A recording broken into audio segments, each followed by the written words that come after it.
मेरे प्यारे मित्रों, आप सभी को आरती का प्रणाम। लीजिए, आपका इंतजार खत्म हुआ। आपके मित्र लेकर आ गई है आपके लिए एक नई कहानी, जिसका शीर्षक है सफल दाम्पत्य का सूत्र। आइए शुरू करती हूँ।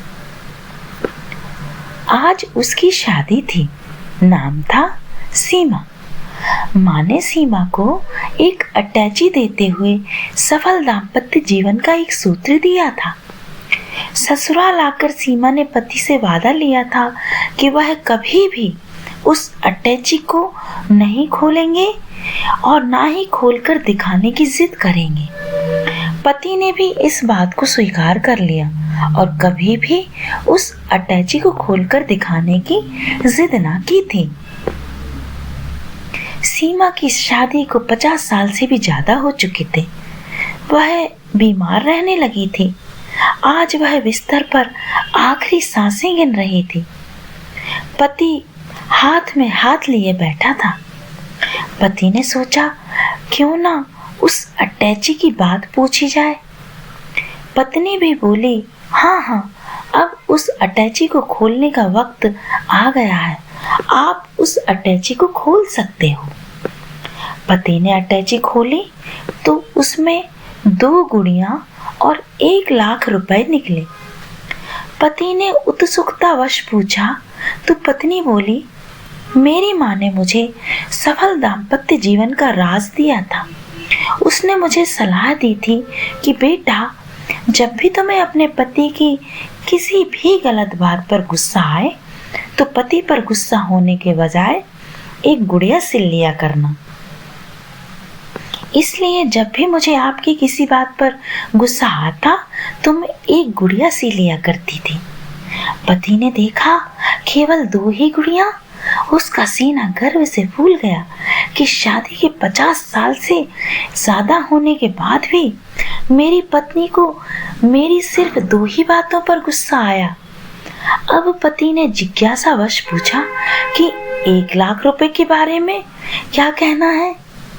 पत्नी धीरे से बोली, मैंने ये 1 लाख रुपए गुड़ियों को बेचकर इकट्ठे किए हैं।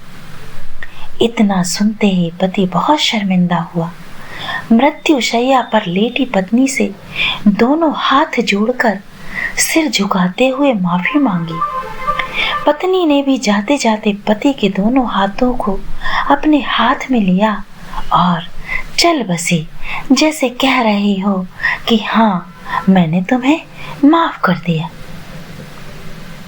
मेरे प्यारे मित्रों, पति पत्नी का रिश्ता आत्मा का रिश्ता होता है। आज वही पत्नी अच्छी समझी जाती है जो पति के अनुरूप ढल जाती है, और ऐसे ही पति को समाज में सम्मान की दृष्टि से देखा जाता है जो अपनी पत्नी को अपने अनुरूप बदल पाने में सफल होता है। पर मैं तो यही कहूंगी कि गुलाब को गुलाब रहने दो, कमल बनाने का प्रयास ना करो, क्योंकि कमल कमल है। सबकी अपनी पहचान है, अपनी खासियत है। क्यों ना सफल दाम्पत्य जीवन का हम यह सूत्र अपनाएं कि जो जैसा है उसे वैसा ही रहने दें और उसे वैसा ही स्वीकार करते हुए सफल पति पत्नी कहलाएं। क्यों ना रिश्तों का आधार केवल और केवल प्रेम हो, मजबूरी, जिम्मेदारी या सामाजिक बंधन ना हो। इसी के साथ कहानी समाप्त करती हूँ।